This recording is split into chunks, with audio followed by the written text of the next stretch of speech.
Good afternoon, my Real News Media TV family. Welcome back to the channel for another news update for January 6, 2024. And in the news this afternoon, police probing crash of small plane in Breeze River, St. Elizabeth. The St. Elizabeth police are probing the crash of a twin-engine plane in Breeze River in St. Elizabeth on Friday. Acting Police Superintendent Coleridge Minto, the commanding officer for the St. Elizabeth Police, told the news that the police were alerted that the plane went down sometime after 7 p.m. Mr. Minto said several agencies will be involved in the investigation.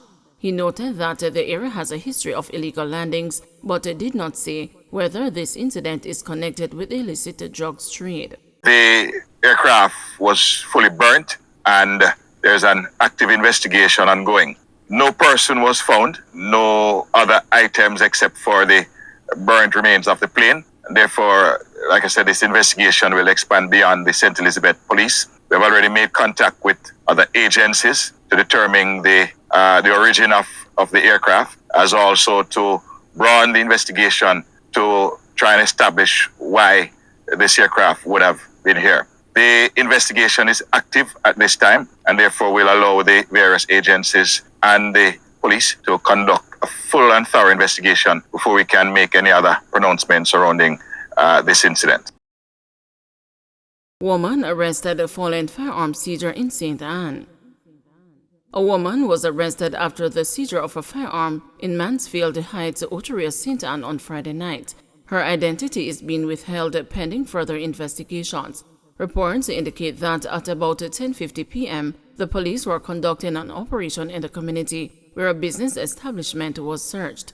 During the search, a 9mm pistol with an empty magazine was reportedly found behind a refrigerator. The woman was subsequently arrested. Investigations into the incident are ongoing. Meanwhile, a resident of Mansfield Heights who requested anonymity expressed relief at one more weapon being off the streets. "I just move here and sometimes I hear explosions like gunshots and I get scared. So to hear that one more gun has been taken away, I feel good," she said.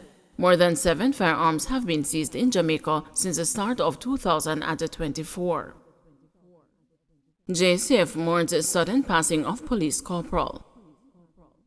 The Jamaica Constabulary Force has been plunged into mourning following the sudden passing of Corporal Dalton Hemmings. Hemmings was assigned to the Center for Investigation of Sexual Offenses and Child Abuse. The news understands that Corporal Hemmings complained of not feeling well on Friday. He was taken to the hospital where he later died. It is unclear what caused the corporal's sudden illness. Our news team understands that the deceased was 1 week shy of completing 26 years of service to the JCF. Senior Superintendent and Head of Sissoka, Maldra Jones-Williams, expressed the sadness at the late officer's death and described him as one of the force's more experienced and hardworking members.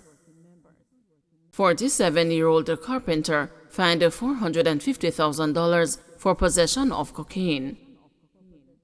A 47-year-old Carpenter from Windsor Castle in Portland pleaded guilty to violations of the Dangerous Drugs Act and was fined $450,000 or sentenced to 9 months in prison with hard labor. The judgment was delivered at the Corporate Area Parish Court on Friday. He is Mark Spencer of Newland District in Windsor Castle.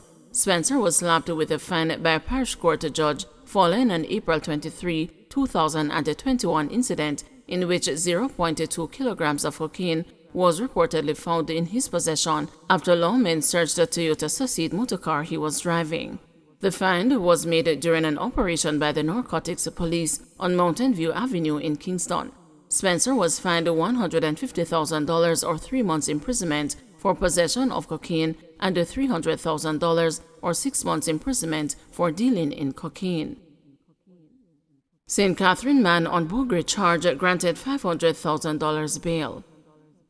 A St. Catherine man facing burglary and grievous sexual assault charges was on Friday granted $500,000 bail in the parish court. The 48-year-old accused was ordered to report to the Spanish Town Police Station weekly. He will return to court on February 6. Allegations are that on Christmas Day, police personnel held the accused and another man inside a motor car. An investigation resulted in the accused being charged. UWI staff decided not to take industrial action.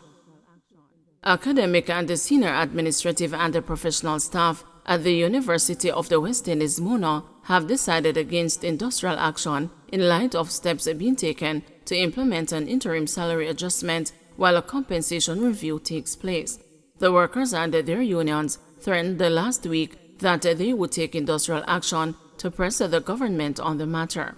They expressed their great frustration that UWI employee had still not had the benefit of the increases paid to public sector workers under the compensation review exercise. The management of University of the West Indies disclosed on Friday that the relevant parties met on Thursday and a mechanism was put in place to work out an interim salary adjustment to be presented to the Minister of Finance and the Public Service by the end of January for consideration. The interim salary adjustment will remain in place until a comprehensive salary review is completed. The university said it understood the importance of addressing the concerns raised by its faculty and the staff members and asserted its commitment to fostering dialogue toward an amicable resolution. Public sector dentists decry lack of adequate resources. Dentists employed in the public sector are again decrying the lack of adequate resources to execute their responsibilities. This comes even as the dentists ponder the latest offer from the government in their wage negotiations. The Ministry of Finance and the Public Service issued a preliminary proposed scale to dental surgeons in the public sector after the Union of Clerical, Administrative and Supervisory Employees warned that the workers may take industrial action if outstanding compensation issues remain unresolved. Dr. Vanessa Kiffin, president of the Jamaica Association of Public Dental Surgeons, says her members are anxious to hear from the government on how matters concerning staffing and the facilities will be addressed. Even as it pertains to staffing needs, we have a significant shortage of dental surgeons across the island and especially in rural parishes. The current ratio of dentists to population is 1 to 34,000 people, which is simply untenable.